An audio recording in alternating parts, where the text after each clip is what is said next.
So what do we do as artists? Well, it wouldn't be a very interesting painting at all just to paint the bird and not have some sort of value pattern in the background to help guide the eye.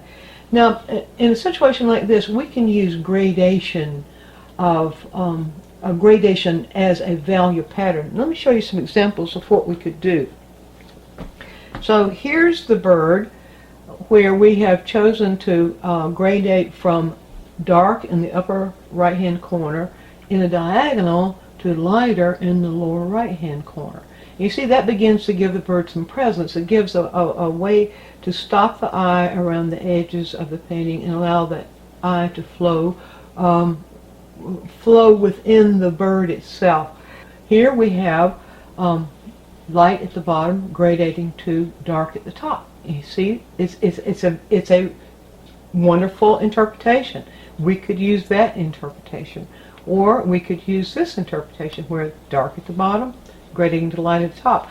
All those could make sense shadow-wise because the shadows can be coming from anywhere. This is a shallow shadow value range. If you look here in my Notan value scale, this value range is about right here.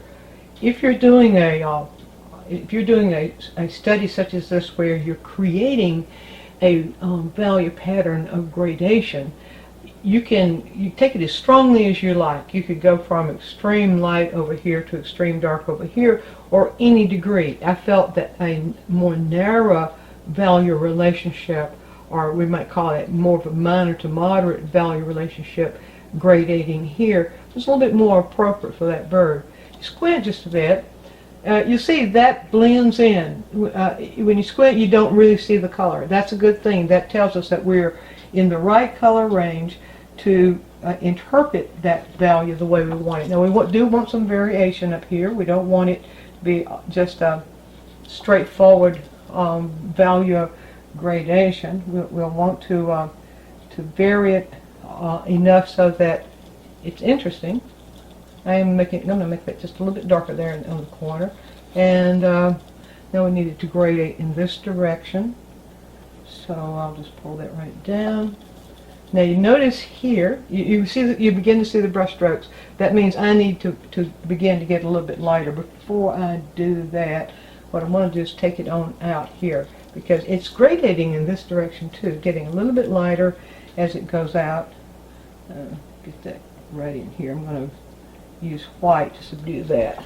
There we go. See, now, and if I work backwards on that, and now we can see this. If you squint, the color I put down, it is blending with the color, with the gradation, with the value behind it, and so that lets me know I'm in the right value range. All right, so now keep bringing it down, and as I'm bringing these colors down, I'm getting it a little bit more neutral so I can get some variation in there. I'll have variation in intensity, but not in value.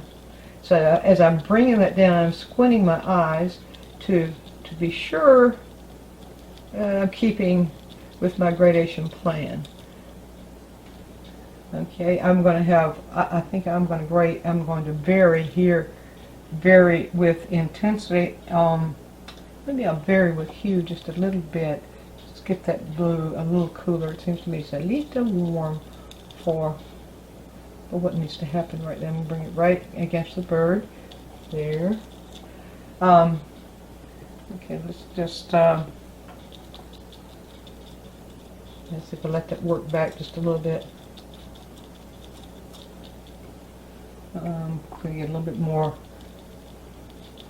value, just little value variation is this coming down here, so it doesn't look quite so tight.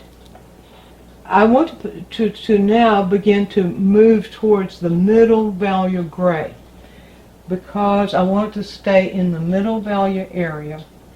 Even though I might see it, I might be reading the bird, the value of the bird a little darker.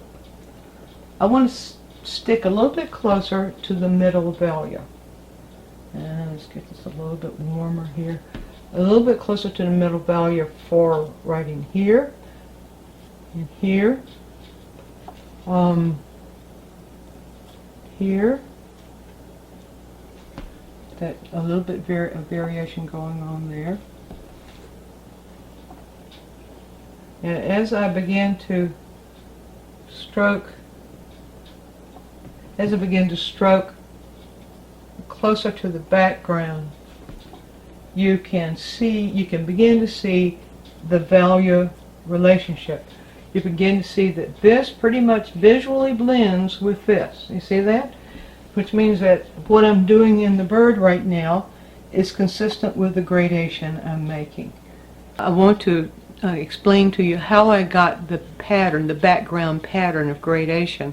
I used gesso and black acrylic paint and just created a gradated pattern by adding just enough of the black acrylic paint to the gesso to create the value I wanted, and then of course adding more white gesso as I moved towards the corner, the light corner. It serves the same purpose as the Notan. It serves as a value guide. And we find that there many times in our historical past, artists have used various ways to set up a guide underneath a painting for value purposes only. So enough of that. We were using that as a guide for establishing a pattern of gradation to build a visual path that the eye could follow into our subject and then away from the subject, that would keep the eye within the painting. So in a subject that did not have a visual path already defined for us.